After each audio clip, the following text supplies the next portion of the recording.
Good morning, Wabash. Thanks for bringing the energy. I really missed that.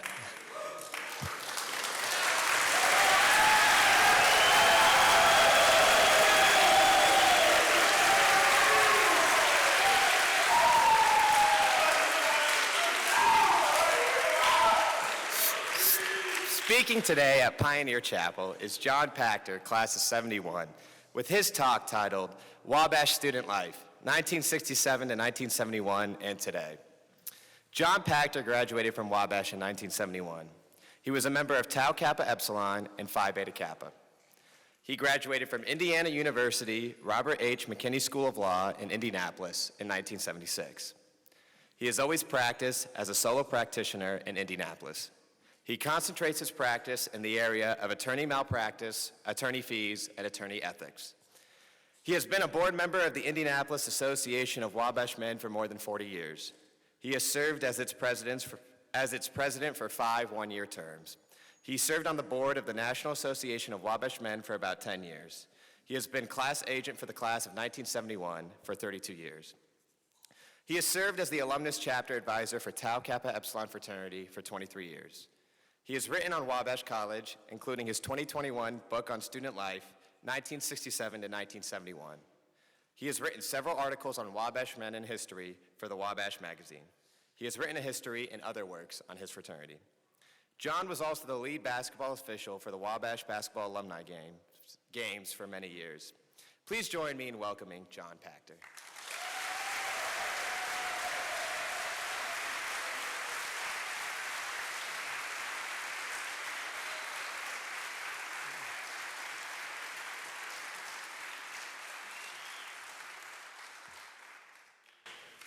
Thanks, Adam, and thanks to the Sphinx Club for inviting me, a sign of bravery on their part. And thanks for the Sphinx Club, in all seriousness, for having the chapel. In my student days, the chapel was required. It had been required in one form or the other since the start of the school in 1830s. And it ended in February of 1971. And thanks to the Sphinx Club for having a chapel that brings people, students, alums, faculty together. And I hope today I'll help strengthen the connections between faculty, students, and alumni. In 1967, I became a freshman at Wabash College, and I joined Tau Kappa Epsilon. How many people have heard of Tau Kappa Epsilon?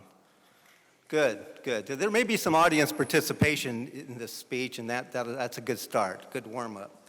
Well, when I became a teak in 1967, I was 18 years old. And 55 years later, I'm not just a teak, I'm an antique.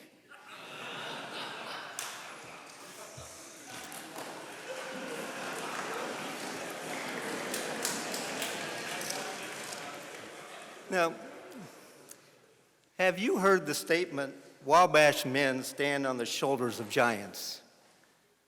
Okay, great. I'd be really distressed if the vote was different. Well, this morning I want to connect you with some of the men on whose shoulders you are standing. Some of these shoulders are classmates of mine, and we stood on shoulders of giants as well. But while you're standing on the shoulders of giants, I don't want to seem like I'm standing on your toes. Since most of my talk is on student life, 1967 and 1971, I want to make it clear that I'm not saying that my 4 years here were more valuable to me than your time at Wabash. I'm not making any value judgment on that. I am wanting to inform you about some history of student life back in those days, and I sense from talking to students that there is an interest among students to learn about the history of Wabash College, and I feel that it's important to know more about our history than we normally do, and certainly a lot more than I knew when I was a student. The years 1967 to 1971 were a very unique period in Wabash history. Now, to some extent, every period has its uniqueness, but why was this period so unique? And I'm going to tell you why. Everything seemed to be challenged. Everything seemed to be challenged by students. And this, in my way, was, looking back, very good. I should add a footnote here. I'm not giving you my memoir, because if this was a memoir, I'd be done already. But I had to go back and research the history of my years in 1967 and 1971. And about everything was up for challenge. And looking back, I'm so proud of my classmates and contemporaries in other classes for what they achieved. And I'm going to give you a checklist of some of what I'm talking about. And then I'll go later in the talk, go back and supplement some of this. Wabash traditions, students challenged that, check. Even chapel sing was checked and challenged. Some of the traditions fell away. Some survived. Thank goodness chapel sing did. The curriculum, check. Students challenged the curriculum. What should be taught? What shouldn't be taught? And there were faculty members also concerned with that issue. Race relations? Check. Students challenged race relations in 1967, 1971, and the years that sandwiched them. Fraternity life? Check. Students challenged fraternity life. Should Wabash remain a college for men? Check. Students thought we should go co-ed. Student government? Check. When I started, student government was run by a group of seniors. While I was here, it converted to a student senate, where representatives from various classes were part of student government. That's pretty much what you have today. So those are all those challenges on our campus. But there was one huge challenge that came from the outside that covered everything. Somewhat like COVID covers everything in its own way, especially if you were a senior this year. Every year you've been here, some part of COVID has changed something, affected your thinking, your relationships, what you could or could not do. Well, there was one overriding challenge from the outside, and that was the Vietnam War and the draft. For my classmates, the Vietnam War started way before we were even in high school. It was on our minds while we were in high school, and for the class of 1971, it was on our minds when we graduated on June 6, 1971. In 1967, I turned 18. Under the law at that time, as far as I know, it might still be the law, boys had to register for the draft with a selective service within 10 days of their 18th birthday. And I did that. And then you would get a card that says you were registered and gave you your notification of your classification, your draft status. The card said on the back, there was a federal criminal statute that if you intentionally mutilated or destroyed this card, you could be guilty of a sentence up to 5 years in prison and a fine of $10,000. Keep this card with you at all times. Now, you may have been asked by Capital One, what is in your wallet? And I can tell you today, I do not have $10,000 in my wallet, but I do have my draft card because it said, keep it wherever you go. And if you don't believe me, I can show it to you. Like it is. So, So let me tell you what $10,000 might have meant to Wabash students and their families in 1967. The tuition for one semester at Wabash College in 1967, and then the spring semester, 1968, was $850. So, I mean, it's relative, but let me just say, $10,000 would have paid for 4 years of tuition at Wabash and probably all of the room and board. That's how draconian that penalty was that you got to be notified as a birthday gift when you turned 18. Today, $850 will probably just be enough to fill a tank of gas and have a meal at El Charro. So, generally speaking, if you were still in school, you wouldn't be drafted. Your ability to be drafted would be deferred until you lost your student deferment. Now, this system had, I guess, the benefit of encouraging boys to stay in school, but it still put everyone in some sort of jeopardy. The basic draft system changed on December 1, 1969, with the first lottery.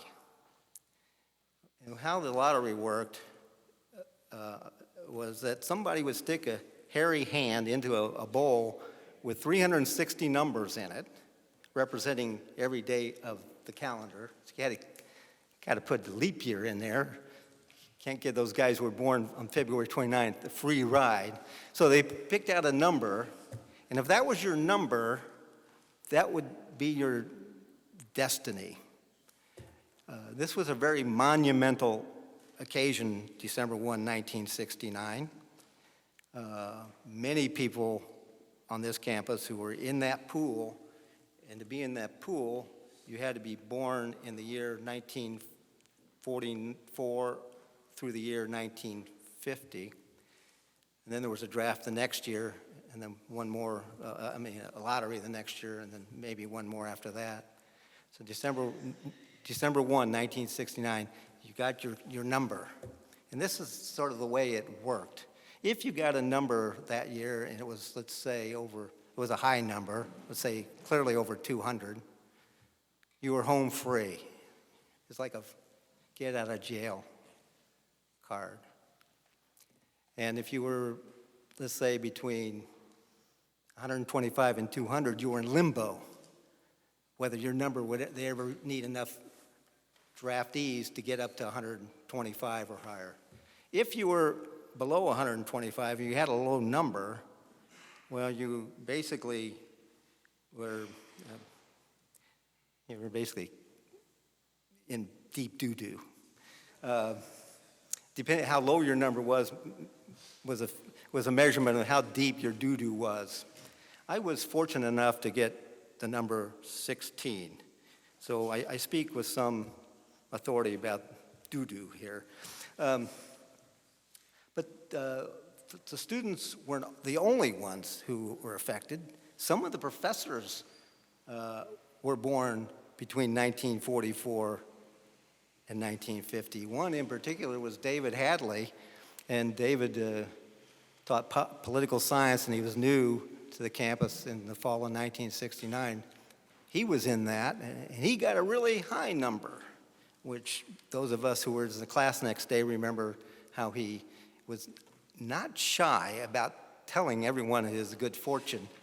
But just to bring home how this draft and the war affected Wabash, had David been drafted and inducted, he wouldn't have served Wabash College with such great devotion and talent for 43 years as a professor and the dean of students. That number was pivotal, and it was pivotal to everyone. Even if you got a high number, you knew other guys who had low numbers. You had family members and friends from other schools who had low numbers. It affected whatever you could do. So the draft was over everything, as was the war itself. And I want to diverge just a bit. The yearbook that came out for our year was edited by Jim Zarnicki, a Kappa Sig, and a really good fellow, an imaginative guy. But to give you an idea about Wabash and the curriculum, we couldn't major in, my class couldn't major in theater, music, or art. They were not recognized. When I started in 1967, the college didn't even have its own theater. That started across the street in 1968. But Jim Zarnicki in the yearbook printed all of the draft numbers, just 2 pages of numbers with the dates. No one who got a draft number on December 1, 1969 forgets that number. But he put it in there as a symbol of how important that lottery was to so many people. And my aside here is, it's my understanding that some years ago, students stopped doing a yearbook.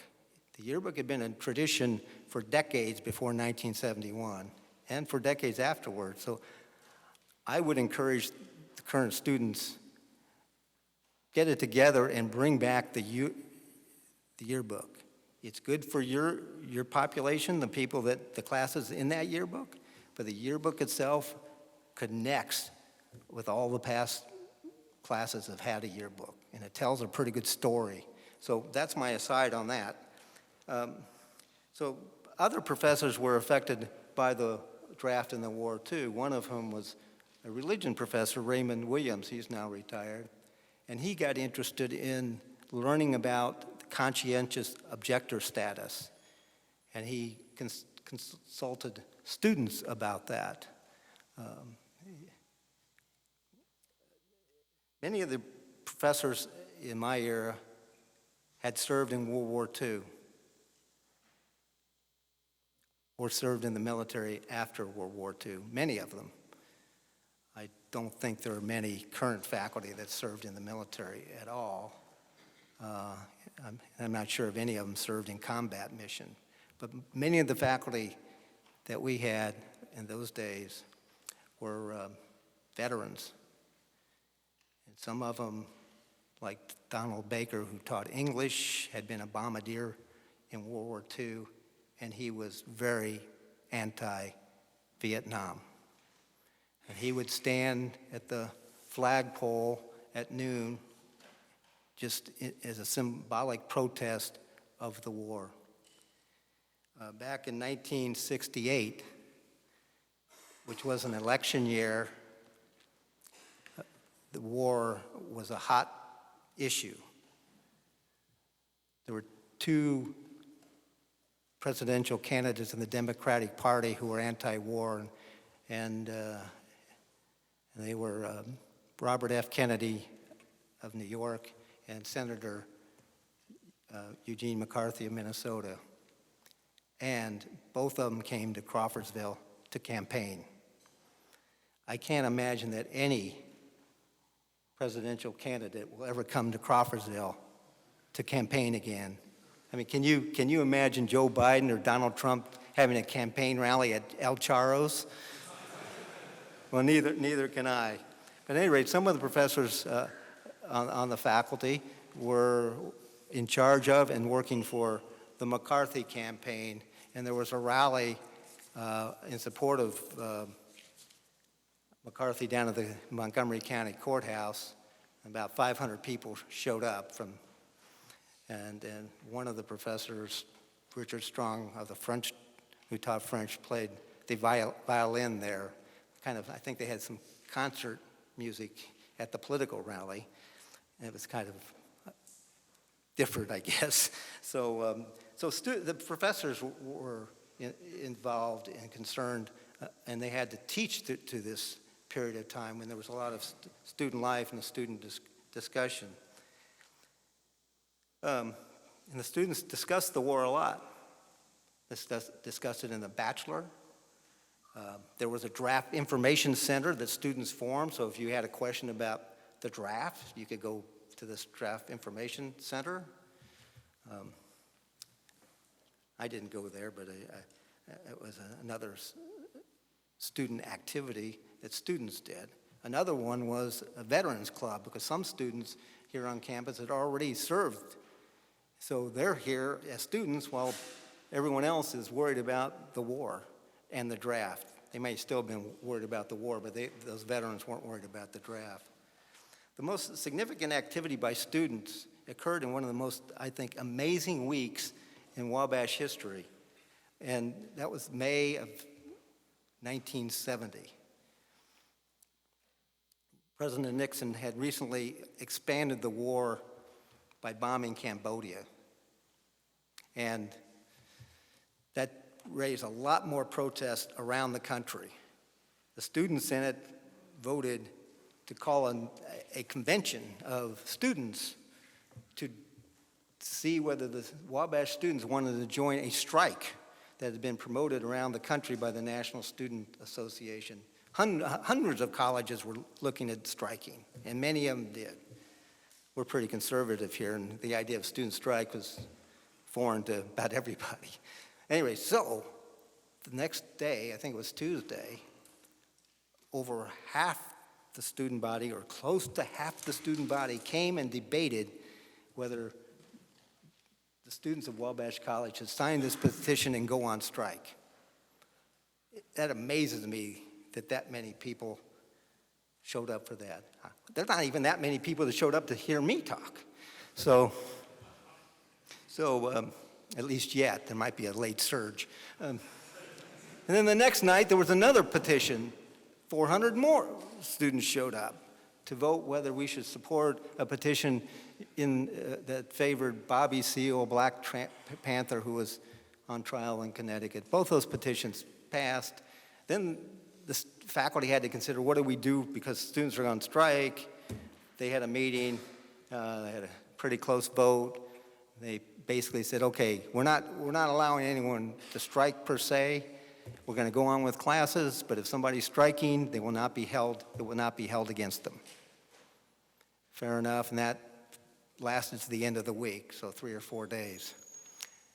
The next day, or Thursday, I think it was May 6th, while all this is going on, someone on the east side of Center Hall, not far from where the clock is now standing, sets himself on fire by pouring gasoline or some such. And it was gruesome. I see some of the look. It was gruesome.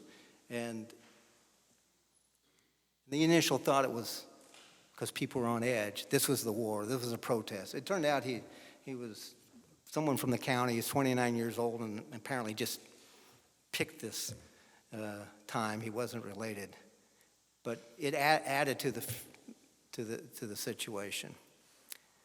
Eventually, the strike wore out. And then the next week, on May 15th, you won't believe what happened next. I just told you about all this gore, this gruesome death. The war, the rally, going on strike, heavy stuff. The very next week, as part of student life, several students had organized and carried off the 3rd annual Ralph's Mother. Now, Ralph's Mother is probably something that's not known to most of you if you weren't there at the time or haven't read anything. But it was an amazing festival, folk festival, maybe. There were 7 or 8 bands, there were artists, there were poetry, there was dancing, there was food. Dick Gregory, the comedian, anti-war advocate, he also spoke. And I think, wow, juxtaposition there. So that was an unusual week in May of 1970.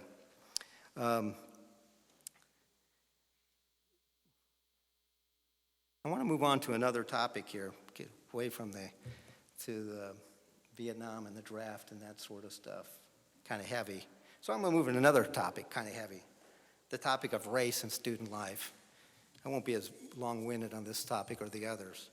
The issue of race and inclusion is common today in your student life, and it's certainly more relevant, I suppose, than Vietnam is to you. Today, the concern is equity, inclusion, and diversity, and back in my era, it was integration. In 1970 and 1962, Tau Kappa Epsilon became the first fraternity to have African American brothers. Then the next was Beta in 1967. And then there was a lot of discussion about whether fraternities are doing enough to integrate, or were they just desegregated, or just segregated. There was a lot of discussion in the Bachelor, petitions, discussions on campus, and a lot of progress was made. I do want to tell you about 8 of my classmates that were African Americans. That may have been a record of the number of African Americans at that time. 5 of them were very active on campus. And I'll get to that in a moment. But the black students of my time period, including the ones I'm going to name in a minute, and others in class of 72 and others, they were student activists in the best sense, I would say. They wanted the fraternities to be integrated. They wanted the curriculum to have courses that dealt with African American life. They wanted African Americans on the faculty. And they wanted an organization which they started and became the Malcolm X Institute in 1969. They were largely successful in what they wanted. One of those people was Keith Nelson, my classmate. He was the first co-director of the Malcolm X Institute, and just have a lot of respect for Keith. He was active on campus, among other things, the theater, and he was a cheerleader. That's how I got to know him, because back in those days, the Sphinx Clubs weren't the cheerleaders. We actually had to try out. So Keith and I tried out, and I think there were 4 of us. It's not something I should be telling that in a broadcast that's going to be recorded, but at any rate. So the other fellows in the class were very active in the theater, the Glee Club, and the newspaper. And that brings me to the point of telling you about race in the Glee Club. Glee Club was very popular then and very important. I think my freshman year, nearly 5% of the students were in the Glee Club. In 1970, the Glee Club was performing a concert for the Indianapolis alumni, and they stopped the production to protest that the venue was discriminatory. It was a private organization, they claimed, probably right, I'm not sure, but they claimed it was discriminatory against African Americans, so they stopped the show to issue a protest. In the theater, we put on some interesting plays for this purpose. I'll just tell you about 2 of them. One of them was Steinbeck's, or the adaptation of Steinbeck's Mice and Men, where one of the lead characters who played Lenny was an African American. That might have been avant-garde, but it happened at rural Crawfordsville at Wabash College. And then at the same time period, there was a play at Wabash where all the actors, except one, were African Americans. The only one who wasn't was a high school girl who played a female role. I think that's pretty impressive for the time.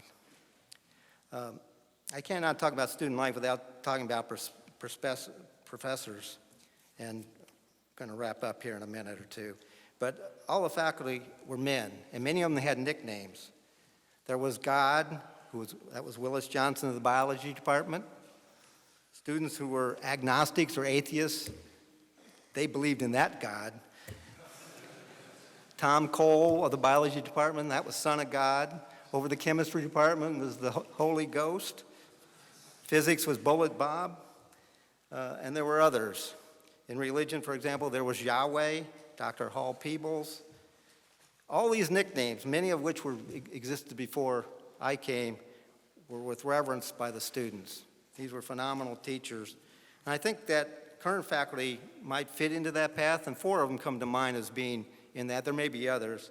And they're Rick Warner, Steve Murillo, Scott Hemsel, and religion professor David Blix, whom I considered to be Yahweh Jr. That will probably stick. At any rate, I want to just mention 2 more points before I close, or maybe 3. One is the faculty participated in intramurals. Almost all the sports, the faculty put up a team, and they were really good. They were very good in football, for example, some of those years. Some of the younger professors were encouraged to go out for IM sports because they were told it could help their chances for tenure.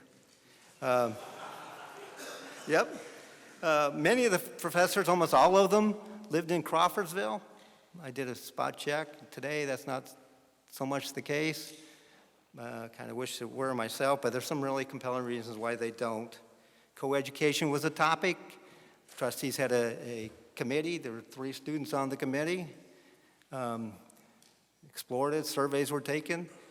Most of the students, when the survey came out, were for coeducation. A few years later, retest, and it was the other way around. But one of the things I learned from the study of the Co-Ed Commission, and I was an alternate on that committee, was about 10% of my classmates who graduated on June 6, 1971, were married.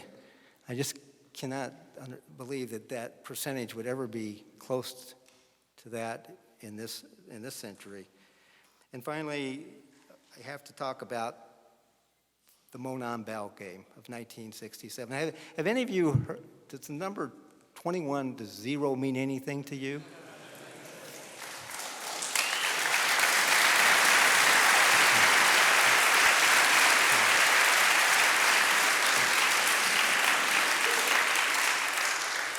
Well, excuse me if I run long just a minute here, but I think you'll be very interested in knowing about the most improbable Monon Bell upset in history. November 11th, 1967, Wabash took its record of 1-7 to DePaul, whose record was 6-1-1. We were not good. Evidence of that was in 4 of those losses, we were shut out. 3 of them, the shutouts totaled 117 points. DePaul was good. They had beaten Indiana State. Their only loss was a squeaker to Ball State. So we were a 3 to 4 touchdown underdog. We went to Greencastle to play. I was there, I'm happy and proud to say. You know, Wabash always fights, and that day turned out to be quite glorious. The DePaul quarterback wore the numeral 0. His backup wore 00. That almost tells you it all, because combined, their offense had 7 completions out of 25 passes, 7 turnovers. They hardly ever got close to scoring. We were able to win 7-0. We were helped because the weather was very rainy, and so the game was nicknamed immediately the Mud Bowl. And it was so muddy that you could hardly read the numerals on the jerseys. But that was the most improbable Monon Bell in history, in my opinion. And now, to close up, I just want to say I hope I've connected with you, not personally, but my class and the generations before. I hope you feel even more confident standing the shoulders on giants. I hope you'll understand that not long from now, it won't even be 55 years, that people will be standing on your shoulders. We help each other here. We want to support ourselves. Our history is our future. To get to the future, we have to know our history. And now this antique is going to bring a close to this antique roadshow. And the only thing left to do is for my wife to hold up the applause sign. Thank you.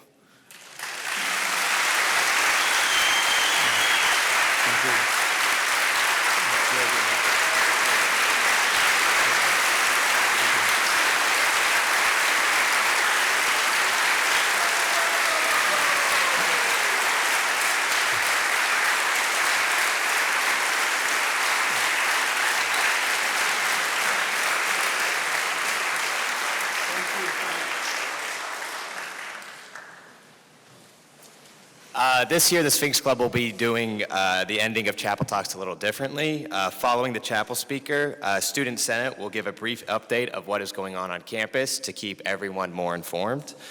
So without further ado, Bryce, if you want to go ahead and introduce our announcements.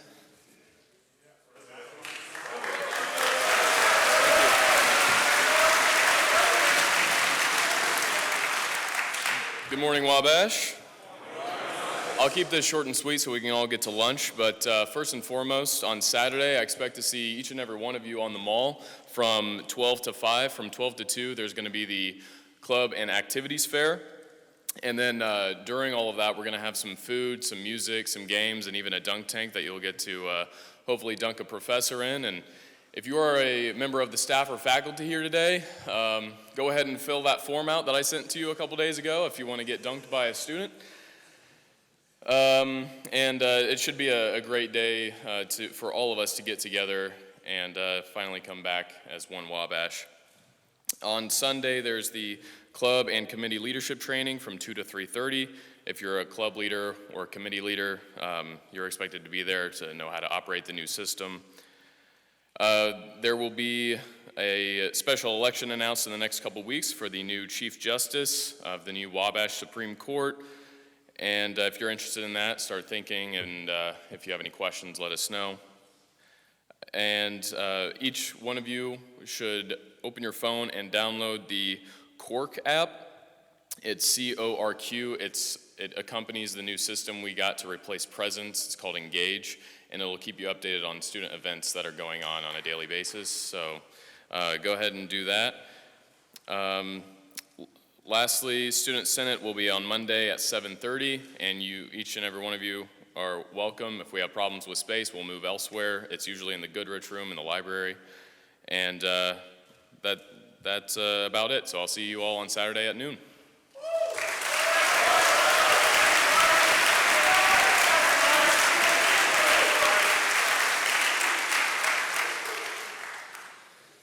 I'll typically cover the athletic announcements. Unfortunately, there is not a lot of athletics going on this first week, but I will let you know TGIF, our very first one, will be 4:30 on the mall tomorrow.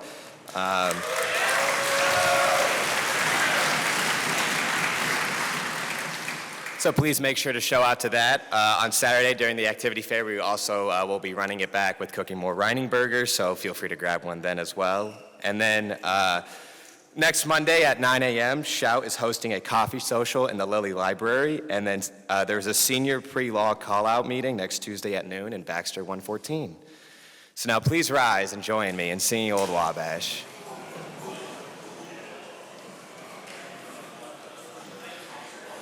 Da-da-da, da-da-da, da-da-da-da. From the hills of Maine to the western plain, or where the cotton is blowing, from the gloomy shade of the northern pine to the light of the southern seas, there's a name held near in a color we cheer wherever we find it glowing. The tears will rise to our longing eyes as the floats on the evening breeze. When day is done and the western sun is painting in flashing glory, across the skies with gorgeous eyes, the color we love so well. We love to sit as the shadows flit and praise it in song and story. We love to shout as the light dies out and good old Wabash. Our prayers are always thine, our voices and hearts combine to sing